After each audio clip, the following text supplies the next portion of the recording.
नमस्कार दोस्तों, आप सभी का आपके अपने YouTube चैनल सनातन धर्म में हार्दिक स्वागत है।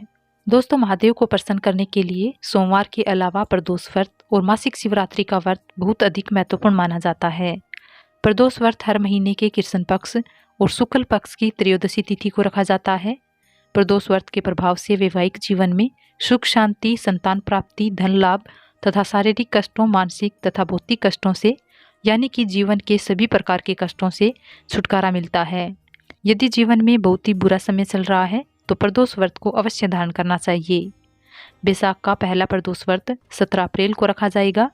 इस दिन सोमवार होने से सोम प्रदोष व्रत कहलाएगा। पंचांग के अनुसार बैसाख माह के कृष्ण पक्ष की त्रयोदशी तिथि प्रारंभ हो रही है 17 अप्रैल सोमवार की दोपहर 3:47 से और समाप्त होगी 18 अप्रैल मंगलवार की दोपहर 1:27 पर। तिथि चाहे दोपहर से प्रारंभ हो रही है, लेकिन व्रत सुबह से ही प्रारंभ होता है। इसलिए सुबह सूर्योदय से पहले उठकर स्नान आदि से निवृत्त होकर फिर आपको भगवान शिव की पूजा करनी चाहिए। प्रदोष काल में शाम के समय यानी प्रदोष काल के समय में महादेव व माता पार्वती की संयुक्त रूप से पूजा आराधना की जाती है और यह प्रदोष व्रत आपको त्रयोदशी तिथि 17 अप्रैल को प्राप्त हो रही है।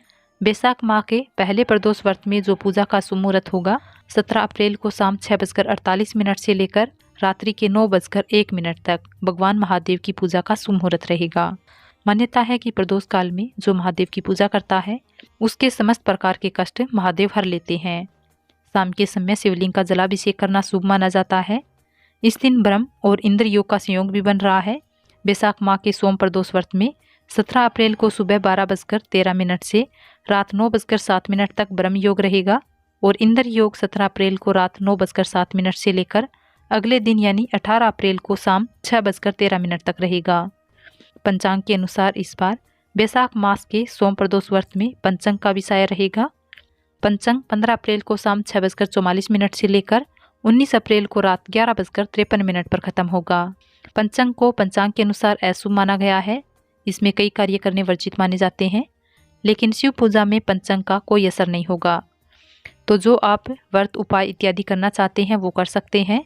दोस्तों, वैशाख का महीना चल रहा है और सावन महीने के बाद यदि महादेव को कोई महीना विशेष रूप से प्रसन्न करने का होता है तो वो है वैशाख का महीना। यदि प्रदोष की तिथि पर कुछ विशेष उपाय किए जाए तो जीवन की सभी प्रकार की समस्याएं समाप्त होती है। आज की इस वीडियो में हम आपके लिए एक बहुत ही सुंदर सा और सरल सा उपाय लेकर आए हैं, जिसका वर्णन स्कंद पुराण में किया गया है। इसका वर्णन स्वयं महादेव ने किया है। तो यदि आप जीवन में बहुत अधिक परेशान हैं, आपको लगता है कि आप जिस भी कार्य में हाथ डालते हैं आपको असफलता मिलती है, या आपने अब तक अपने जीवन में दुख ही दुख झेले हैं, आर्थिक रूप से सदैव कमजोर रहे हो, आपने कोई भी नया कार्य आरंभ किया हो वो ठीक से नहीं चल रहा हो, नौकरी के लिए मेहनत की उसमें भी आपको सफलता नहीं मिली, यानी कि धन संबंधित मामलों में आपने सदैव परेशानी ही झेली है। आपने कोई नौकरी करनी चाहिए लेकिन वो भी कुछ समय के बाद छूट गई। आपने कोई नया काम शुरू किया लेकिन कुछ समय बाद वो भी ठप पड़ गया। तो इस तरह आप अपने जीवन से बहुत परेशान हैं, तो आप इस उपाय को अवश्य करें। इस उपाय को आप वैशाख महीने के प्रदोष व्रत के दिन प्रदोष काल में जब सूर्यास्त हो रहा हो तो ठीक सूर्यास्त होने के कुछ क्षण बाद तक आपको इस उपाय को करना है। तो इस उपाय को करने के लिए आपको करना है बेल वृक्ष के 7 कांटे, साथ ही आपको एक धतूरा लेना है। धतूरे का फूल नहीं, धतूरे का फल लेना है।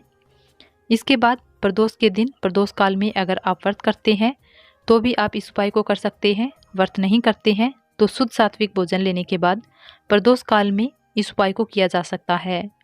इसके लिए आपको प्रदोष काल में स्नान करने के बाद साफ स्वस्थ वस्त्र धारण करें। वस्त्र हल्के रंग के धारण करें। आपने व्रत रखा है तो प्रदोष काल में शाम की पूजा के लिए थाली तैयार कर ले। अगर आपने व्रत नहीं किया है तो आप केवल उपाय करना चाहते हैं तो आप 1 लोटा जल लें, 7 बेल वृक्ष के कांटे और एक धतूरा ले लीजिए। अब इन्हें लेकर महादेव के मंदिर में जाएं। महादेव के मंदिर में जाते समय आप महादेव के मंत्रों का ध्यान करते रहें। मंत्र है ओम नमः शिवाय या श्री शिवाय नमस्तुभ्यम मंत्र का जाप करते रहें। मंदिर पहुंचने के बाद आपने जो 1 लोटा जल लिया है उस जल को महादेव के शिवलिंग पर चढ़ा दीजिए। महादेव के शिवलिंग पर जल कभी भी खड़े होकर नहीं चढ़ाना चाहिए, या तो आप बैठ जाइए।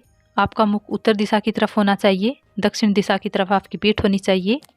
इस प्रकार से बैठकर महादेव के शिवलिंग पर जलाभिषेक करें। अगर बैठने की व्यवस्था ना हो तो थोड़ा झुककर आप शिवलिंग पर जल अर्पित करें। जलाभिषेक करने के बाद 7 कांटे बेल वृक्ष के और धतूरे के फल ये दोनों चीज़ें महादेव के शिवलिंग पर श्री शिवाय नमस्तुभ्यम बोलकर अपने कष्टों के निवारण के लिए महादेव से प्रार्थना करते हुए अर्पित कर दें। अगर आप धूप दीप करना चाहते हैं तो धूप दीप करें। महादेव के समक्ष एक शुद्ध घी का दीपक लगा दें। फिर वहीं बैठकर थोड़ी देर श्री शिवाय नमस्तुभ्यम का स्मरण करते हुए बिल्कुल ध्यान मगन होकर ऐसे भावना रखें कि आप महादेव के समक्ष बैठकर अपने कष्टों को महादेव के समक्ष कह रहे हैं। इस प्रकार से महादेव के मंत्रों का जाप करते हुए अपने कष्ट निवारण के लिए प्रार्थना करें। स्कंद पुराण में स्वयं महादेव ने कहा है कि जो भी व्यक्ति वैशाख के महीने में प्रदोष के दिन प्रदोष काल के समय में मेरे शिवलिंग पर शूल यानी कांटी मुझे अर्पित करते हैं तो उसके जीवन के समस्त कांटों को मैं निकाल देता हूँ। तो ये उपाय आप अवश्य कीजिएगा। एक तो वैशाख का महीना, ऊपर से आपको सोम प्रदोष की प्राप्ति हो रही है, यह बहुत ही सुंदर अवसर है। अवश्य इस उपाय को कीजिएगा। देवादिदेव महादेव की अगर आप पर कृपा हुई तो जीवन के सभी कष्ट समाप्त होंगे।